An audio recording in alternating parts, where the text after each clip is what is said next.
Basta assembramenti nei centri delle città al mare. In collina, dopo quanto accaduto lo scorso fine settimana, il presidente del Veneto è al lavoro per una nuova ordinanza che imponga ulteriori restrizioni. La firma è imminente. Verosimilmente io spero, sottolineo spero, di riuscire a portarvela domani. Se non sarà domani è giovedì, ma non oltre giovedì. E entra in vigore da venerdì.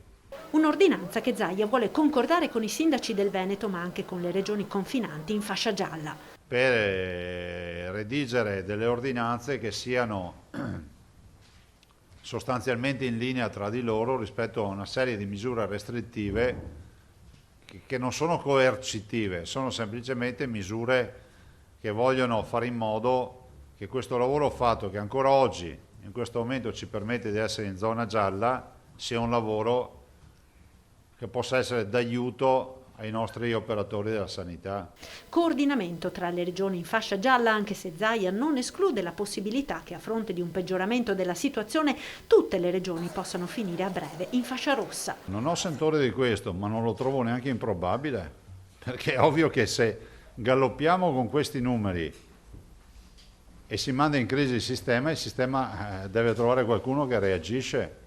L'altra novità di oggi riguarda le cure domiciliari con un protocollo innovativo per l'assistenza a casa dei malati Covid meno gravi. Ci abbiamo messo una novità, c'è la consegna dei saturimetri e l'ossigenoterapia a domicilio. Il paziente potrà quindi da casa monitorare l'ossigenazione del sangue comunicandola ai medici. Ti lasciamo il saturimetro, c'è un protocollo, dirai al tuo medico, col portale di biosorveglianza ovviamente, ce lo scrivi, il livello di saturazione del tuo sangue e quindi riusciamo a seguirti, accompagnarti e tu non hai anche quella pressione psicologica. Questa è una grande novità.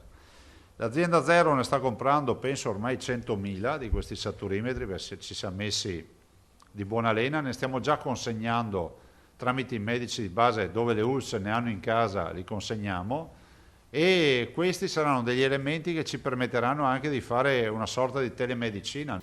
Una situazione, quella veneta, sulla quale oggi anche il Presidente della Repubblica Mattarella ha chiesto informazioni. Mi ha chiamato il Capo dello Stato questa mattina per chiedere informazioni su come sta andando, se ci sono problematiche. Ho spiegato che la vera preoccupazione sono, diciamo, i comportamenti di pochi che rischiano di inficiare il lavoro di molti.